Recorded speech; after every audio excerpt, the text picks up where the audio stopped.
जय बोलिए देवाधिदेव गजराज श्री आदिनाथ भगवान की जय। बाड़ा वाले अतिशयकारी पद्म प्रभु भगवान की जय। आचार्य गुरु 108 श्री चैत्य सागर जी महाराज की जय। आज हम सभी ने फिर से एक बार बाड़ा वाला अतिशय क्षेत्र का अतिशय देख लिया है। हमारे मम्मी जी जो कि हॉस्पिटल के आईसीयू बेड पे थे, वहां से निकलकर किसी प्रबल पुण्योदय के कारण सीधा पहुंच गए उस अतिशय क्षेत्र पे, और नाम भी मिला तो अतिशय श्री माता जी। गुरु गोविंद दोनों खड़े काती लागू पाए, बलिहारी गुरु आपनो गोविंद दियो बताए। ये लाइन भी आज पूर्ण रूप से चरितार्थ हो गई। हमें कुछ समझ नहीं आ रहा था, मम्मी जी को बीमारी ने पूरी तरीके से घेर लिया था। उस समय हमें शरण दी आचार्य गुरु और 108 श्री चैत्य सागर जी महाराज और उनका सत्संग सानिध्य जो हमें मिला है उसकी तो हम व्याख्या ही नहीं कर सकते। दिन रात एक कर दिए मम्मी जी की समाधि की ओर अग्रसर करने के लिए। आहार पानी का भी कोई विकल्प न था, दिन रात का कोई विकल्प न था। हर समय उनको धर्म का संबोधन करते और एक ही काम था कि उनका आत्म कल्याण करवाना है। और इस कार्य में गणियारी का गुरु माँ यशस्विनी माता जी का भी पूर्ण मार्गदर्शन रहा महाराज जी तक पहुंचाने में, और अंत समय तक समाधि पूर्ण करवाने तक का उनका निरंतर मार्गदर्शन बना रहा। गणियारी का भट्टेश्वरी माता जी का निरंतर आशीर्वाद मम्मी जी पे बना रहा। ब्रह्मचारिणी दीदी, मुन्नी बुआ जी और किरण दीदी का फोन से लगातार संपर्क हो रहा था और वो लगातार मुझे इस मार्ग में लाने के लिए मार्गदर्शन कर रही थी। हमारे बाबा जी ये भी हमारे घर आए, धर्म का संबोधन करके गए। किसी न किसी तरीके से उनका ये इस मार्ग पे आने का कार्यक्रम चल ही रहा था।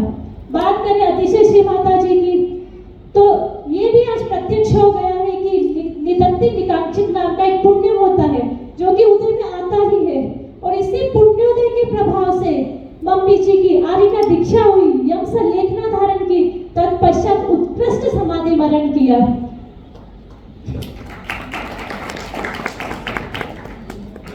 मम्मी जी का पूरा धर्म के प्रति पूरी तरह से सजग थी, सचेत थी। ऐसा नहीं कहा जा सकता है कि उनको होश नहीं था, पूर्ण होशोहवास में उनकी सहमति से उनकी दीक्षा हुई है। उनको परिवार से कोई मोह नहीं रहा। हम लोग पास में जरूर थे लेकिन हमसे उनको कोई मतलब नहीं था, सिर्फ धर्म में ध्यान था। आचार्य जी जो भी प्रश्न उत्तर उनसे करते, धर्म से संबंधित सबका आंसर देते। आहार पे उठाने का भी निर्णय लिया गया, लेकिन उनका तो पहले से ही मन में ये सोच कर रख लिया था कि मुझे तो उपवास ही करना है। आहार पे उठाया, चर्या भी करवाई, पानी देने लगे तो मुंह पीछे कर लिया, उपवास का ही ध्यान था। तो ऐसा करते करते 8 दिन उपवास में भी निकल गए और उत्कृष्ट समाधि मरण को प्राप्त किया। ऐसी गुरु माँ की कमी हमें हमेशा महसूस होती रहेगी। अगर मेरी मम्मी जी की बात करूं तो मम्मी जी को नारी पर्याय तो मिली, लेकिन एक पुरुष की भांति हमेशा निडर और साहसी व्यक्तित्व उनका रहा है। हमेशा सत्य का साथ देने वाली थी, बहुमुखी प्रतिभा की धनी थी। निरंतर पूजा पाठ करना, स्वाध्याय करना, धर्म की कक्षाएं लेना, ऑनलाइन क्लासेस लेना, या मंदिर में कोई विधान मंडल मानना हो, उनका पूरा करवाना हो, भजन बोलना हो, या कोई सांस्कृतिक कार्यक्रम, ऑन द स्पॉट इंस्टेंट प्रस्तुति देने वाली ऐसी महिला थी। घर के भी किसी काम में पीछे नहीं रहती थी, हमेशा आगे रहने वाली थी। कोई कितना भी अच्छा क्यों न हो, माँ की कभी कोई पूरा नहीं कर सकता। पहले आंसू आते थे तो माँ याद आती थी, अब माँ याद आती है तो आंसू आते हैं।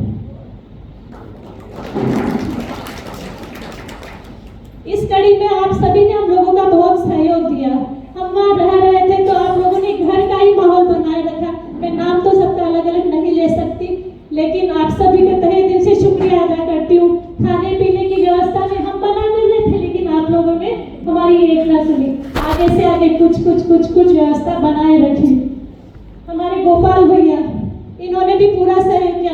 मम्मी जी शरीर अशक्य होता जा रहा था, मंदिर नहीं आ पा रहे थे, लेकिन घर से मंदिर की खिड़की से भगवान जी के दर्शन पूर्ण होते हैं।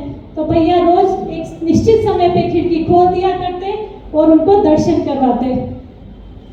घर में भी सभी मेंबर्स का भी शुक्रिया अदा है। हमारे चाचा जी पिल्लर की भांति हमेशा साथ खड़े रहे।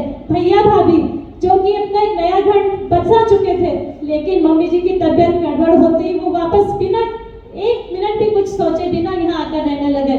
हमारी जीजी भी, इनका तो कहना नहीं क्या, रात दिन एक कर दिया, और वहाँ गई भी तो शायद इनका मन वहाँ नहीं था, यही था, तो वापस अपने आप भगवान ने बुला ही लिया। इससे ज्यादा मैं कुछ नहीं कहना चाहती।